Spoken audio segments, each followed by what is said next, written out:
to Lightyear. It's actually pretty good. Going into this movie, I really didn't know what to expect, given the press around this movie has been divisive to say the least. But hey, I ended up going out pleasantly surprised. It's not exactly the next Incredibles in terms of quality, but I mean, what is? Incredibles 2, clearly. No. No.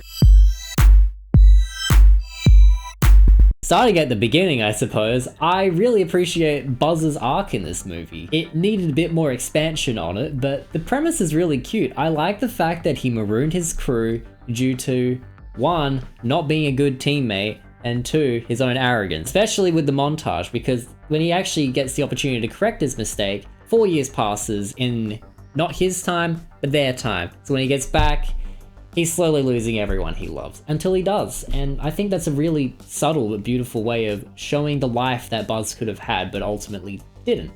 But don't worry guys, I know what you're thinking. This movie is too depressing, and I actually kind of agree. Thank goodness we have the most marketable plushie of all time introduced into this movie. His name is Socks the Cat. I really thought I would hate him, okay? Because I always hate those type of characters, but going in and actually watching his scenes, he has really funny running gags, his comedy pretty much never misses, and he also sounds a lot like Sam Riegel from Critical Role, and I like that humor style ultimately. Ironically enough though, we also have Taika Waititi in this movie.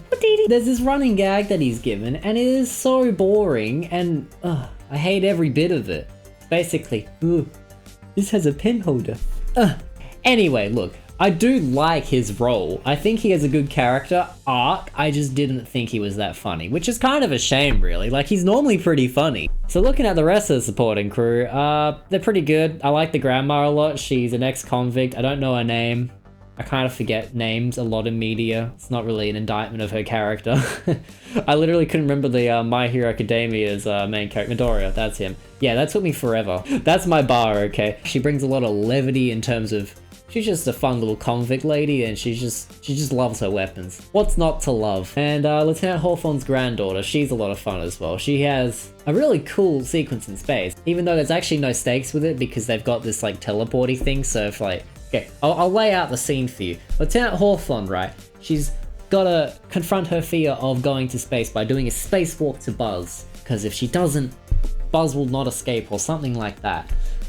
Yeah, she basically succeeds, but then Socks is like, oh no, I'm flying away. And it's like, well, you can't kill Socks. But then, you know, she manages to grab Socks last second.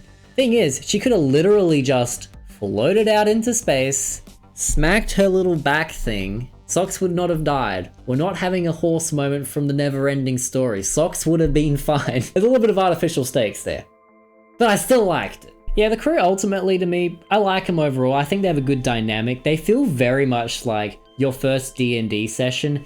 Everyone's a different class, except Socks and Taika.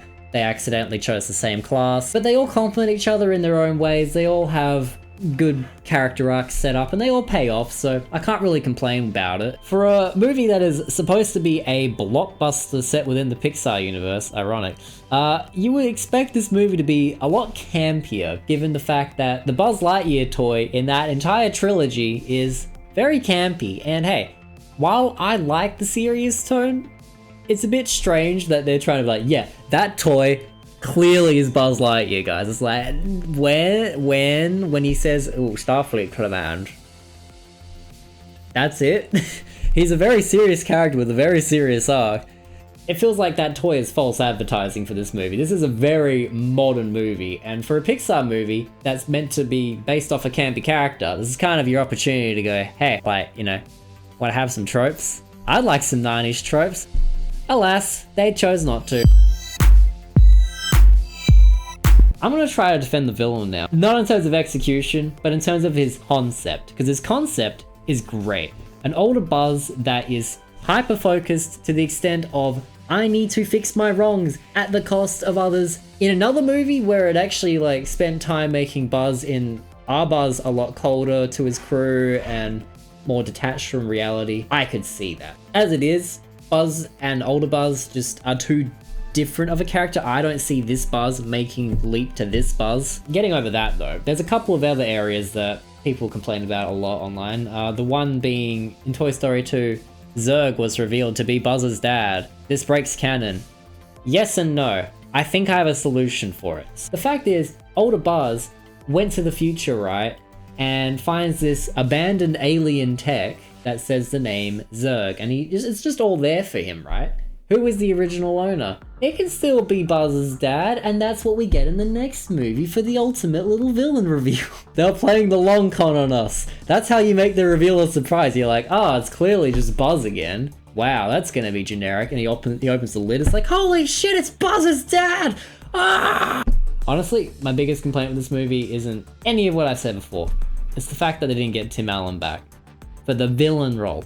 Come on, it would have been so easy. So hey, you've got this villain who is literally Buzz Lightyear, who is older Buzz Lightyear, who is an older Buzz Lightyear in real life. Tim Allen, so it works on a meta level. It works on a character level because Tim Allen knows his character well. The only downside I could see to this is when Kevin Conroy finally did live action Batman in Crisis on Infinite Earths. He played like an evil Batman. I think that was kind of a bit of a buzzkill given the fact he's been, good Batman for so long. When trying to fix this movie, I think the biggest area we have to focus on is bridging the divide between this current Buzz, our Buzz, and older evil Zurg Buzz. Easiest way we do it is we give them both a common point. I'm thinking we tie it to Buzz's failure of the movie when he marooned his crew. There wasn't any casualties. Let's kill the recruit off. I know it's dark, but I mean, come on, Pixar's done enough, guys. Looking at older Buzz's character arc, he becomes a lot more physically detached, as well as mentally detached, doing those time dilations. He not only failed his crew, marooned them, he also got one of them killed, one of them that should have had a bright future, but he failed them. So he has that extra human factor that he wants to go back to save that kid. Meanwhile, our Buzz Lightyear, in the present day, has the same arc to an extent.